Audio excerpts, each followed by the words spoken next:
ओम क्लीम कृष्णाय नमः। नमस्कार दोस्तों, आपके अपने चैनल प्योरिटी ऑफ लाइफ में मैं नीलम शुक्ला आपका बहुत बहुत स्वागत करती हूँ। दोस्तों, आज की वीडियो में मैं आपसे बात करने वाली हूँ माघ मास के कृष्ण पक्ष के प्रदोष व्रत के बारे में। शास्त्रों के अनुसार प्रदोष व्रत के दिन भगवान भोलेनाथ की और माता पार्वती की विधि विधान से पूजा करने से हर प्रकार के भय और संकटों से मुक्ति मिल जाती है और जीवन में सुख समृद्धि का आगमन होता है। शास्त्रों के अनुसार जो भक्त प्रदोष का व्रत धारण करते हैं उनके सभी प्रकार के दोषों का शमन हो जाता है। चाहे फिर जन्म कुंडली में कोई ग्रह दोष हो या फिर पितृदोष हो, किसी भी प्रकार की जाने अनजाने में कोई गलती हो गई हो जिसके कारण आपके जीवन में परेशानी आ रही हैं, उन सभी प्रकार के दोषों का समापन हो जाता है मात्र प्रदोष का व्रत धारण करने से। और इसीलिए शास्त्र कहते हैं कि कम से कम जीवन में मनुष्य को एक बार प्रदोष का व्रत अवश्य करना चाहिए। तो अगर आप प्रदोष का व्रत धारण करते हैं अत्यंत ही श्रेष्ठ है। मान लीजिए आप व्रत नहीं कर पाते हैं तो भी परेशान होने की आवश्यकता नहीं है। प्रदोष व्रत के दिन अगर आप मात्र पूजा भी कर लेते हैं प्रदोष काल में, तो इतने मात्र से ही भगवान भोलेनाथ की असीम कृपा के पात्र आप बन जाते हैं। तो अगर आप व्रत नहीं कर पाते हैं तो भी आपको पूजा जरूर करना है। तो आज की वीडियो में आप जानेंगे कि माघ मास के कृष्ण पक्ष की त्रयोदशी तिथि कब प्रारंभ हो रही है, कब समाप्त हो रही है और प्रदोष का व्रत हमें कब धारण करना है, और प्रदोष व्रत के दिन प्रदोष कालीन पूजा का शुभ मुहूर्त क्या होगा, इस समय किस प्रकार से भगवान भोलेनाथ की पूजा आराधना करनी चाहिए, किन मंत्रों का जप करना चाहिए और कौन सा उपाय करें जिससे कि इस व्रत का संपूर्ण फल हमें प्राप्त हो। और जिस भी कामना से व्रत धारण करते हैं या फिर बिना व्रत किए भी पूजा आराधना भी कर रहे हैं, तो आपके व्रत आपकी पूजा का संपूर्ण फल आपको प्राप्त हो और जिस भी कामना से आप व्रत या पूजा कर रहे हैं आपकी वो कामना पूर्ण हो। इसके लिए आज विशेष क्या करना चाहिए, संपूर्ण जानकारी आपको आज की वीडियो में शेयर करने वाली हूँ। तो वीडियो को अंत तक ज़रूर देखिए और वीडियो अच्छी लगे तो इसे लाइक भी ज़रूर कीजिए, क्योंकि आपके लाइक्स, आपके कमेंट्स मेरे लिए बहुत महत्वपूर्ण होते हैं। यही एकमात्र जरिया है जिनसे मुझे पता चलता है कि आपको ये वीडियो अच्छी लगती हैं और आपके लिए ये वीडियो उपयोगी है। तो अगर वीडियो अच्छी लगे तो इसे लाइक तो ज़रूर ही किया कीजिए। तो सबसे पहले जानते हैं कि त्रयोदशी तिथि कब प्रारंभ हो रही है, कब समाप्त हो रही है और व्रत हमें कब धारण करना है। तो देखिए, त्रयोदशी तिथि का प्रारंभ होगा 26 जनवरी को रात्रि में 8:55 पर और त्रयोदशी तिथि समाप्त हो रही है 27 जनवरी को रात्रि में 8:35 पर। तो प्रदोष का व्रत होगा सोमवार के दिन यानी कि 27 जनवरी 2025 को। तो इस बार जो प्रदोष का व्रत है सोम प्रदोष है, जो कि अत्यंत ही श्रेष्ठ है। आप सभी जानते हैं कि सोम प्रदोष का व्रत धारण करने से किसी भी प्रकार की आपकी कामना हो पूर्ण हो जाती है।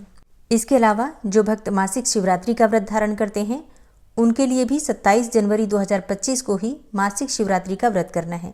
ठीक है, तो मासिक शिवरात्रि और प्रदोष का व्रत दोनों व्रत एक ही दिन है।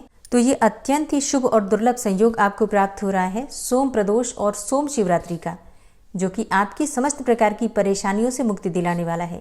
तो विधि विधान से भगवान शिव, माता पार्वती की पूजा कीजिए और अपने मन की कोई कामना हो तो मन की कामना का संकल्प लेकर पूजा कीजिए, निश्चित ही आपकी कामना पूर्ण होगी। 27 जनवरी को सूर्योदय काल का समय आपको प्राप्त हो रहा है सुबह 7:12 पर और सूर्यास्त का समय होगा शाम को 6:06 पर। 27 जनवरी को अभिजीत मुहूर्त का समय होगा दोपहर में 12:17 से 1:01 तक। अमृत काल का समय सुबह 4:10 से सुबह 5:46 तक और ब्रह्म मुहूर्त का समय होगा सुबह 5:36 से सुबह 6:24 तक। ये शुभ मुहूर्त है। इस समय में आप कोई भी शुभ कार्य कर सकते हैं। अब बात करते हैं एक ऐसे समय के बारे में जिस समय में आपको कोई भी शुभ कार्य प्रारंभ नहीं करना है, और वो है राहु काल का समय। सुबह 8:34 से सुबह 9:56 तक राहु काल रहेगा।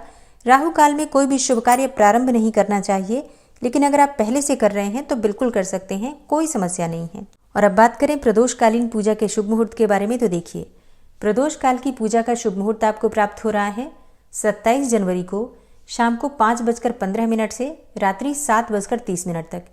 इस समय में आप पूजा आराधना कर सकते हैं। शाम की जो विशेष पूजा होती है प्रदोष काल में करनी चाहिए। तो अगर आप प्रदोष का व्रत करते हैं, मासिक शिवरात्रि का व्रत करते हैं, तो आपको प्रातःकाल जल्दी उठना है। सूर्योदय से पहले उठ जाइए। उठकर नित्य कर्मों से निवृत्त होकर स्नान कर लीजिए, भगवान सूर्यदेव को जल दीजिए और अपने घर के मंदिर में विधि विधान से जो भी आपकी नित्य की पूजा है वो कर लीजिए। फिर भगवान शिव के सामने आपको अपने व्रत का संकल्प लेना है। इसके बाद भगवान शिव का जलाभिषेक कीजिए पंचामृत से या फिर जल से, जो भी आपके पास हो, और धूप दीप अक्षत पुष्प इत्यादि अर्पित करके भांग धतूरा बिल्वपत्र अर्पित करके उनकी पूजा कर लीजिए। इसके बाद भगवान भोलेनाथ की आरती कर लीजिए और क्षमा प्रार्थना कर लीजिए। अब अगर आपका दिन में व्रत है तो आप फलाहार कर सकते हैं। फिर शाम को विशेष पूजा होगी जो कि विधि विधान से जलाभिषेक, पंचामृत से, जल से, गंगा जल से, जो भी आपके पास चीज़ें उपलब्ध हो उसी से भगवान शिव का अभिषेक कीजिए। अच्छा, अगर संभव हो आपसे तो मिट्टी का शिवलिंग बनाकर पूजा कीजिए। कहते हैं कि प्रदोष व्रत के दिन या फिर शिवरात्रि व्रत के दिन अगर पार्थिव शिवलिंग का पूजन किया जाए तो कोई भी आपकी कामना हो पूर्ण हो जाती है। और सोम प्रदोष भी है, इसके साथ ही मासिक शिवरात्रि भी है, तो इतना शुभ संयोग है। अगर आप अपने हाथ से शिवलिंग बनाकर उसकी पूजा करते हैं तो इसका फल अनंत गुना आपको प्राप्त होता है। सोम प्रदोष के दिन अगर आप बिल्वपत्र पर सफ़ेद चंदन से राम राम राम लिखकर अर्पित करते हैं शिवलिंग पर ओम नमः शिवाय का जप करते हुए, तो विश्वास कीजिए भगवान शिव की कृपा से बड़ी परेशानियों से आपको मुक्ति मिल जाती है। और कामना चाहे कोई भी हो, जब भगवान शिव की कृपा हमें प्राप्त हो जाती है तो निश्चित ही पूर्ण हो जाती है।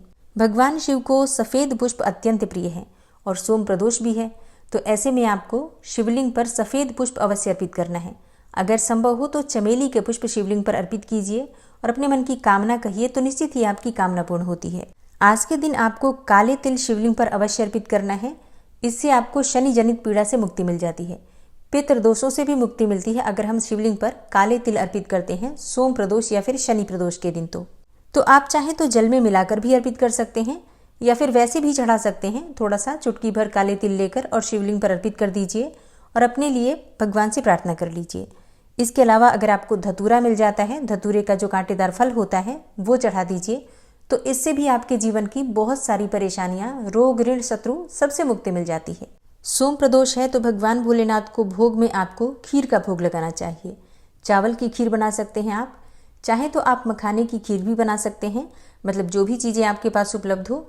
आज के दिन भगवान भोलेनाथ को दूध या फिर दूध से बनी हुई मिठाइयों का भोग लगाने से सुख, समृद्धि और संपदा की प्राप्ति होती है। कहते हैं कि वंश की वृद्धि होती है खीर का भोग लगाने से। इसलिए अगर संभव हो तो चावल की खीर बनाकर शिवलिंग पर जरूर अर्पित करना चाहिए। मतलब खीर को ठंडा कर लीजिएगा तभी चढ़ाइएगा। इसके साथ ही भोग में भी आप चाहें तो एक पात्र में रखकर भगवान को भोग लगा सकते हैं।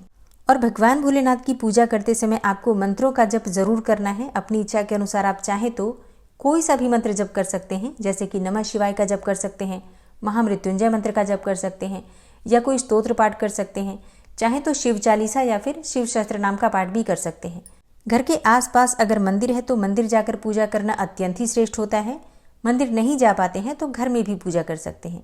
और शाम की पूजा पूर्ण करने के बाद आप चाहें तो अपना व्रत खोल सकते हैं। वैसे कई भक्त हैं जो कि अगले ही दिन ये व्रत खोलते हैं। कहा जाता है कि प्रदोष व्रत के दिन अनाज का सेवन ही नहीं करना चाहिए, लेकिन कई भक्त हैं जो कि शाम को अपना व्रत खोल लेते हैं। तो अगर आपने इसी प्रकार से अपने व्रत का प्रारंभ किया है तो बिल्कुल आप इसी प्रकार से शाम के समय मीठा भोजन करके अपना व्रत खोल सकते हैं। तो दोस्तों, ये है आज की वीडियो। उम्मीद करती हूँ आपके लिए उपयोगी होगी। आज की वीडियो अगर आपको अच्छी लगी हो तो वीडियो को लाइक कीजिए, अगर संभव हो तो वीडियो को ज़्यादा से ज़्यादा शेयर कीजिए। और चैनल पर पहली बार आए हैं, अगर अभी तक आपने चैनल को सब्सक्राइब नहीं किया है तो आज की वीडियो अगर आपको अच्छी लगे तो चैनल को सब्सक्राइब करके बेल आइकन को ज़रूर प्रेस कर लीजिए। इससे ये होगा कि इस चैनल पर जो नई वीडियो अपलोड होंगी उनकी नोटिफिकेशन आपको सही समय पर प्राप्त होगी। मिलती हूँ मैं आपसे अगली वीडियो में। तब तक के लिए जय श्री राधे।